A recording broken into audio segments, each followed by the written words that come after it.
Hey, welcome back to another video. ഇന്ന് നമ്മൾ നോക്കാൻ പോകുന്നത് വെർട്ടസ് കോയിൻ മൈനിങ്ങിനെ കുറിച്ചാണ്.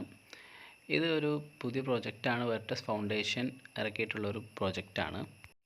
മാത്രമല്ല ടോപ്പ് 10 മൈനിങ് പ്രോജക്റ്റിൽ വരുന്ന ഒരു പ്രോജക്റ്റാണ്. ഇതിൻ്റെ ലിസ്റ്റിംഗ് മിക്കവാറും 4th ക്വാർട്ടേഴ്സിലൊക്കെ ആയിട്ട് വിചാരിക്കാം. മാത്രമല്ല നല്ലൊരു ഫ്യൂച്ചർ ഗ്രോത്ത് ഉള്ളൊരു പ്രോജക്റ്റ് കൂടിയാണ്. അപ്പോൾ ഡിസ്ക്രിപ്ഷനിൽ ഞാൻ ലിങ്ക് കൊടുത്തിട്ടുണ്ട്. അതിൽ ജോയിൻ ചെയ്താൽ നമുക്ക് ഇതുപോലെയാണ് ഇൻ്റർഫേസ് വരുന്നത്. ജസ്റ്റ് നമുക്ക് ക്രിയേറ്റ് ന്യൂ അക്കൗണ്ട് കൊടുക്കുക. ഓക്കെ, നിങ്ങളിതെല്ലാം വായിച്ച് നോക്കുക. അതിനുശേഷം നെക്സ്റ്റ് കൊടുത്ത് കണ്ടിന്യൂ ചെയ്യാം. ഓക്കെ, വൈ വേർഡ് അതുപോലെ സ്റ്റാർട്ട് മൈനിങ് എന്ന ഓപ്ഷൻ വരും, അതിൽ ക്ലിക്ക് ചെയ്യാം. അപ്പോൾ നമുക്ക് ഇതിൻ്റെ മെയിൻ ഇൻ്റർഫേസിലേക്ക് വന്നിട്ടുണ്ട്. ഇതിൽ നമുക്ക് ഒരുപാട് ഓപ്ഷൻസ് അവൈലബിൾ ആണ്. ഡെയിലി വന്നിട്ട് നമുക്ക് ചെക്ക് ഇൻ ചെയ്യുന്ന പോലെ ഡെയിലി ക്ലെയിം ചെയ്തിട്ട് നമുക്ക് ഓരോ ഇതിൻ്റെ അപ്ഡേഷനും കാര്യങ്ങളൊക്കെ ചെയ്യാൻ പറ്റും. ഇപ്പോൾ ഡെയിലി എവറി 2 hours അതുപോലെ അപ്ഡേറ്റ് ചെയ്ത് കഴിഞ്ഞാൽ എവറി 4 hours 6 hours അങ്ങനെ നമുക്ക് അപ്ഡേറ്റ് ചെയ്യാനൊക്കെ സാധിക്കും. ഓക്കെ, അപ്പോൾ ഇതാണ് മെയിൻ ഇൻ്റർഫേസ്. ഇവിടെ നമുക്ക് സ്റ്റോറേജ് എന്ന് കാണാം. അതുപോലെ മിഷൻസ് അതിൽ നമുക്ക് ഒരുപാട് ടാസ്ക് അവൈലബിൾ ആണ്. ഇതെല്ലാം കംപ്ലീറ്റ് ചെയ്ത് കഴിഞ്ഞാൽ നമുക്ക് ഓരോ പെർസെൻറ്റേജ് ഓഫ് വേർട്ട് നമുക്ക് കിട്ടും. ഓക്കെ, അപ്പോൾ അതെല്ലാം കംപ്ലീറ്റ് ചെയ്യാനായിട്ട് ശ്രദ്ധിക്കാം. അതുപോലെ അപ്ഗ്രേഡ് ചെയ്യാനുള്ള ഓപ്ഷൻ ഉണ്ട്. ഓക്കെ, അപ്പോൾ ഇതാണ് ലെവൽ, നമുക്ക് അപ്ഗ്രേഡ് ചെയ്യാൻ പറ്റും. അതുപോലെ ഓരോ ഇവൻറ്റ്സ് നമുക്ക് ഇതിൽ കാണാൻ സാധിക്കും. അതുപോലെ ലീഡർ ബോർഡ് എന്ന ഓപ്ഷനൊക്കെ നമുക്കിതിൽ കാണാവുന്നതാണ്. ഇതിൽ ഇപ്പോൾ അവൈലബിൾ അല്ല, നമുക്ക് ബാക്ക് അടിക്കാം.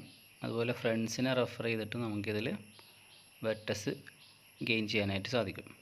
ഓക്കെ, ജസ്റ്റ് നിങ്ങളെ ലിങ്ക് ഷെയർ ചെയ്യുക. അതുവഴി ജോയിൻ ചെയ്യുന്ന ഫ്രണ്ട്സിൻ്റെ ഒരു പെർസെൻറ്റേജ് നമുക്കും ഒരു 10% നമുക്കും കിട്ടും. ഓക്കെ, അതുപോലെ നമുക്കിതിൽ കാർഡ്സൊക്കെ അവൈലബിൾ ആണ്. ജസ്റ്റ് മെയിൻ മെനുവിൽ നിന്ന് റൈറ്റിലേക്ക് ഒന്ന് സ്വൈപ്പ് ചെയ്ത് കഴിഞ്ഞാൽ നമുക്ക് കാർഡ്സ് അപ്ഗ്രേഡ് ചെയ്യാൻ പറ്റും. ഓക്കെ, ഇത് നെക്സ്റ്റ് ഡീസെൻട്രലൈസ്ഡ് പ്രോജക്റ്റാണ്. ഇൻ ഫ്യൂച്ചറിൽ ഒരുപാട് ഗ്രോത്ത് ഉണ്ടാവുമെന്നാണ് പ്രതീക്ഷിക്കുന്നത്. ഓക്കെ, ഇത് മാത്രമല്ല ടോൺ ബ്ലോക്ക് ചെയിൻ്റെ അണ്ടറിൽ വരുന്നതാണ്. നമുക്കറിയാം ബാക്കിയുള്ള പ്രോജക്റ്റെല്ലാം നമ്മൾ സംസാരിച്ചിട്ടുള്ളത് ടോൺ ബ്ലോക്ക് ചെയിനെ കുറിച്ച്. അതായത് നമ്മുടെ ടെലിഗ്രാമിൻ്റെ തന്നെ ഓൺ ബ്ലോക്ക് ചെയിനാണ് ടോൺ ബ്ലോക്ക് ചെയിൻ. ഓക്കെ, നമുക്ക് അടുത്ത ഓപ്ഷൻ കാർഡ്സിലേക്ക് പോകാം. ഇതിൽ ഫിഷിംഗ്, പോട്ടറി, ടൂൾസ് അങ്ങനെ ഒരുപാട് കാർഡ്സ് അവൈലബിൾ ആണ്. എക്കോണമി, മിലിറ്ററി, അതുപോലെ സയൻസ് എന്ന് പറഞ്ഞിട്ട് ഇതെല്ലാം നമ്മൾ ഓരോന്നോരോന്നായിട്ട് അൺലോക്ക് ചെയ്യാം. അപ്പോൾ ആ സമയത്ത് നമുക്ക് മൈനിങ് പെർ അവർ, അതായത് പ്രോഫിറ്റ് പെർ അവർ നമുക്ക് ഇൻക്രീസ് ആവുന്നതാണ് ഓരോന്നും അപ്ഗ്രേഡ് ചെയ്യുന്നതിന്, ലെവൽ അപ്ഗ്രേഡ് ചെയ്യുന്നതിനനുസരിച്ച്. ഓക്കെ, അപ്പോൾ ഇവിടെ അപ്ഗ്രേഡ് ഓപ്ഷൻ വരെ നമുക്ക് ഇവിടെ 0.02 വേർട്ടസ് ആണ് ചോദിക്കുന്നത്. അങ്ങനെ ഓരോന്നായിട്ട് നമ്മൾ അൺലോക്ക് ചെയ്തിട്ട് വരിക. ഓക്കെ, അപ്പോൾ ഇതാണ് നമുക്ക് കാർഡ്സിൽ ചെയ്യാൻ പറ്റുന്നത്. നമ്മൾ ഡെയിലി ചെക്കിങ്ങിനോട് കൂടെ തന്നെ നമുക്ക് ഈ കാർഡ്സ് കൂടെ ഒന്ന് അപ്ഗ്രേഡ് ചെയ്യാനായിട്ട് ശ്രദ്ധിക്കുക. എങ്കിൽ മാത്രമേ നമുക്ക് പ്രോഫിറ്റ് പെർ അവർ കൂട്ടിയിട്ട് അതിനനുസരിച്ച് മൈനിങ് സ്പീഡെല്ലാം ഇൻക്രീസ് ആയിട്ട് നമുക്ക് കൂടുതൽ വേർട്ടസ് ഗെയിൻ ചെയ്യാനായിട്ട് സാധിക്കുകയുള്ളൂ. ഓക്കെ, നമുക്ക് ബാക്ക് നമ്മൾ മെയിൻ ഇൻ്റർഫേസിലേക്ക് പോകാം. അപ്പോൾ ഇതെല്ലാമാണ് നമുക്ക് വേർട്ടസ് ഗെയിൻ ചെയ്യാനുള്ളൊരു ഓപ്പർച്യൂണിറ്റി.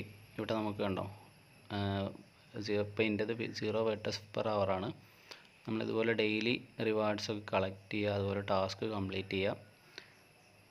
നമുക്ക് ടോൺ കീപ്പർ എന്ന വാലറ്റാണ് ഇതിൽ ബൈൻഡ് ചെയ്യാനായിട്ട് സാധിക്കുന്നത്. നമുക്കറിയാം മറ്റുള്ള പ്രൊജക്റ്റിലെല്ലാം നമ്മൾ ചെയ്തിട്ടുള്ളതാണ്. സെയിം ആസ് ഇതിലും നമ്മൾ ടോൺ കീപ്പർ തന്നെ ബൈൻഡ് ചെയ്യുക, ലിങ്ക് ചെയ്ത് കൊടുക്കുക. ഓക്കെ, ഫ്യൂച്ചറിൽ ലിസ്റ്റിംഗ് എല്ലാം വരുന്ന സമയത്ത് നമുക്ക് ടോക്കൻസ് എല്ലാം കളക്ട് ചെയ്യാനായിട്ട് ഇത് സഹായിക്കും. ഓക്കെ, ഇപ്പോൾ എൻ്റെ ഇതിൽ വാലറ്റ് കണക്റ്റ് ആയിട്ടുണ്ട്. അപ്പോൾ അതിനും നമുക്ക് ഒരു particular amount of vertex available ആണ്. നമ്മൾ ജസ്റ്റ് ക്ലെയിം ചെയ്തെടുക്കുക. അപ്പോൾ ഇതുപോലെ നമുക്ക് അപ്ഡേഷൻസ് എല്ലാം കിട്ടാനായിട്ട് ഇതിൻ്റെ ടെലിഗ്രാം ചാനലുണ്ട്. അതുപോലെ തന്നെ അവരുടെ ട്വിറ്റർ, അതായത് എക്സ് അക്കൗണ്ട് നമുക്ക് ഫോളോ ചെയ്ത് വെക്കാം, അതിൻ്റെ അപ്ഡേറ്റ്സ് എല്ലാം ഉടനടി ലഭിക്കാനായിട്ട്. അതുപോലെ നമ്മൾ ചാനലൊന്ന് സബ്സ്ക്രൈബ് ചെയ്യുക കൂടുതൽ വീഡിയോസിനായിട്ട്. Okay, see you in the next video.